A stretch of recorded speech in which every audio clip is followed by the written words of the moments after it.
Have you ever wanted a luxury sedan but didn't want the average Audi or BMW? Well, there's this, the 2024 Volvo S60, and it's my car. I just bought this about 3 weeks ago, and I put about 1,500 miles on it, and it's mine. It's crazy, right?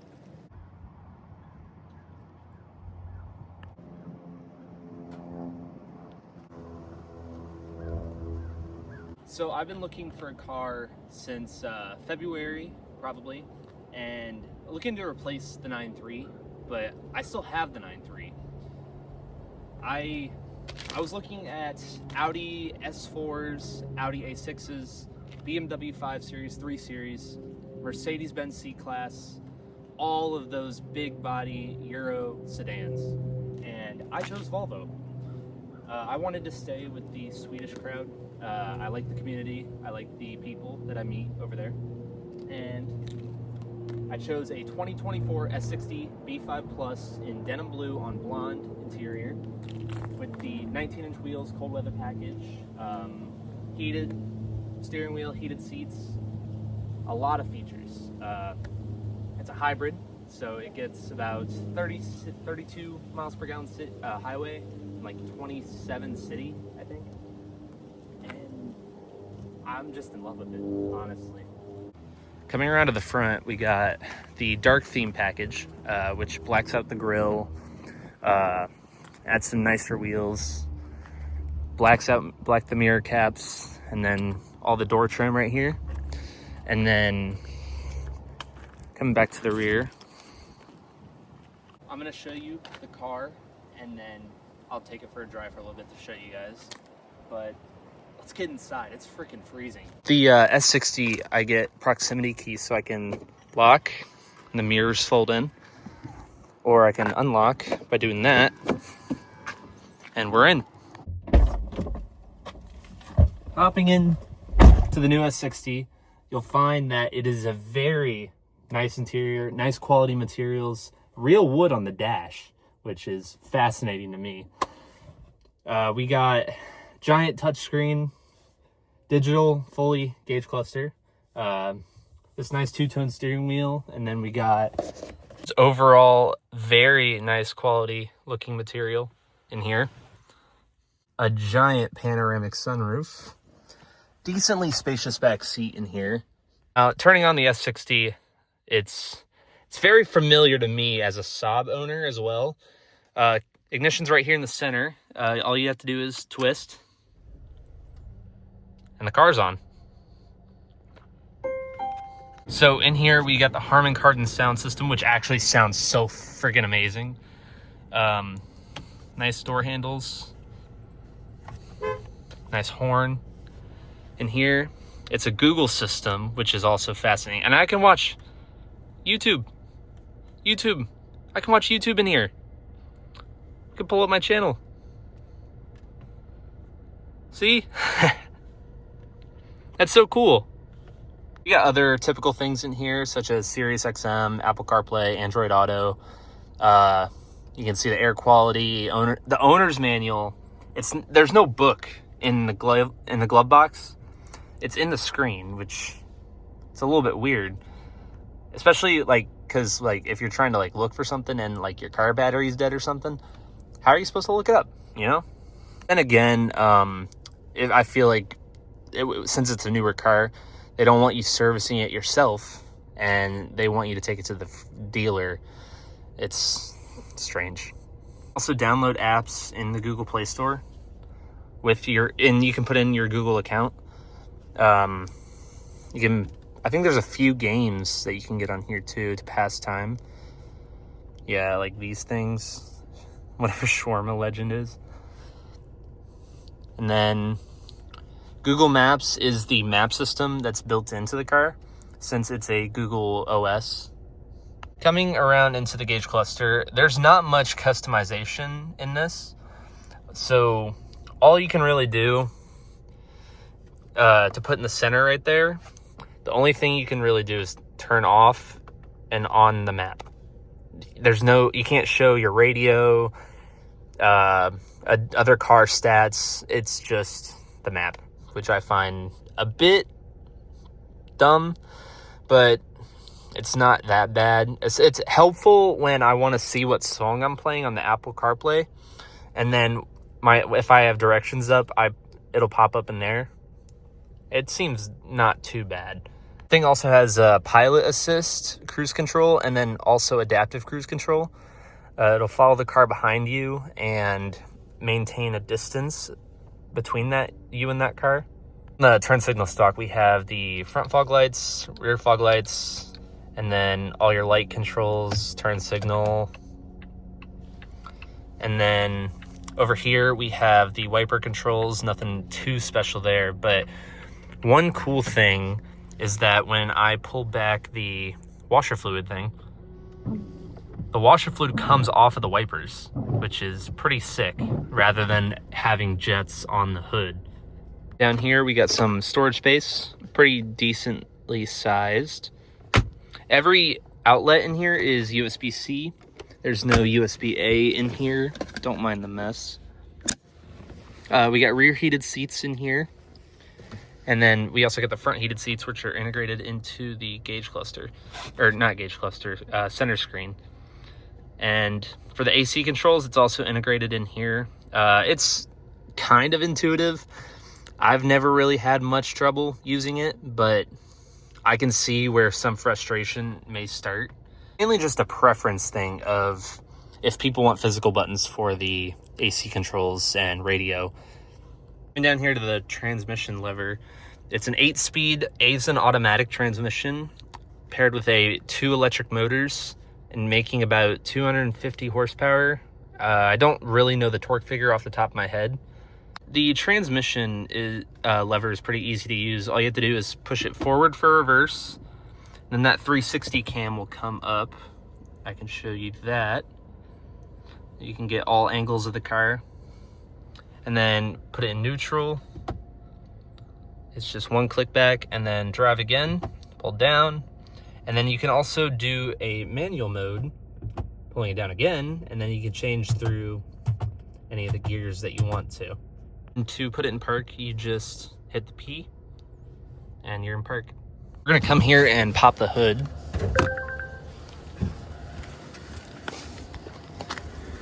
It's a 2-liter turbocharged 4-cylinder. It's a bit dirty under here. The turbo is back there. And then this is made out of foam, which is nice for, I guess, pedestrian safety. And then I got the cold weather package, which adds these headlight washers. And the headlights are actually the curve headlights, which they move when you move the steering wheel, which is also a nice touch. Now that I've showed you the most of the inside of my S60, let's go take it for a drive. In here in the trunk, we got decent sized space, not too big though. There's not that deep of a load floor, but you do get a spare tire with it, which is pretty dope, because most new cars will just give you a fix-a-flat kit and it's not really helpful. So I don't really have a phone mount, so this is gonna be the best it's gonna get, but we're gonna take the S60 for a drive. It snowed the past 2 days here in Ohio, so it's kind of slick out. And I feel like it's done pretty well in the snow for it being a front-wheel drive, but then again, I do like how my 9.3 has all-wheel drive. And I was looking for a B5 all-wheel drive, but I really couldn't find one in here for a decent price. I paid about $24,000 for this 2024 with about 62,000 miles on it. I feel like I got a good deal, especially for a 2024 too, because this car probably stickered for, I'd say, about 44 grand last year. It was an ex-rental in Illinois for the first year of ownership, and 60,000 miles is a lot for only driving it 1 year. So I hope it pans out nice, but I don't know what to expect, because I've heard mixed reviews on these newer Volvos, with it being like electrical systems, engine problems, but I've also heard really good things about how these SPA Chinese built Volvos are reliable. And it's just a gamble when you're buying a brand new car. You can't really say what it's gonna be like. One thing I don't like about this car is that you can't turn off the auto start stop to not turn off the engine at a stop sign. Because like, if I want to get off the line and go, that auto start stop is in the way, and it's just causing like annoyances when you're trying to do something, and it's a little annoying. But I mean, I've lived with it for the past 3 weeks, and I guess it's not too much of a bother. It is a very comfy and quiet ride. Not much road noise. It's pretty spacious, and it kind of echoes in the interior. I wish I could show you guys how good the Harman Kardon sound system is, but copyright. And at the same time, oh, holy shit. At the same time, I wish I could have gotten the Bowers & Wilkins sound system, and that's like a $2,300 option from Volvo to get that done, or to get that optioned in a car. Do I recommend this over an Audi, BMW, or Mercedes? Yes and no.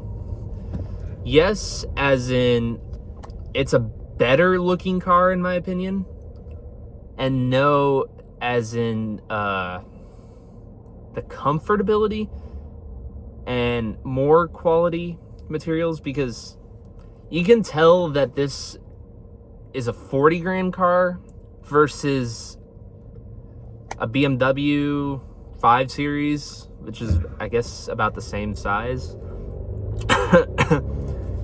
And that's more of a 60 grand car.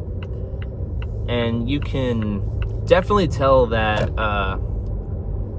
German engineering is a bit better than Swedish/Chinese engineering.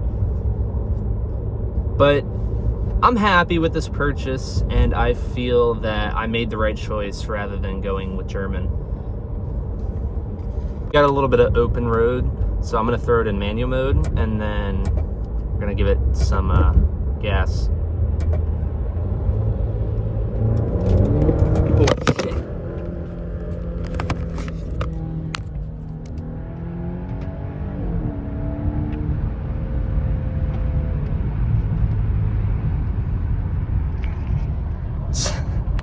Oh my god. As you can see there, that made my phone fall down, but yeah, it's got some pep in it for only being 250 horsepower. And I just ran a red, god damn it. But it's a fun car. My 9.3 feels a bit more raw to me rather than this, because it's got all more power and more electronics. This is more of a daily commuter rather than a sports sedan. And am I gonna modify it?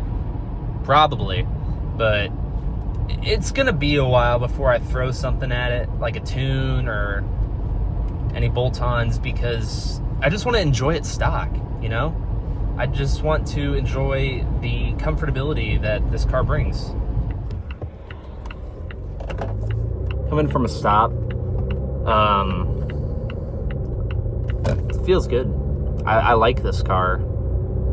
And I test drove Audis, BMWs, Mercedes. I was even gonna test drive an Alfa Romeo, but I didn't want an Italian car, because y'all know how Italian cars are kind of shitty.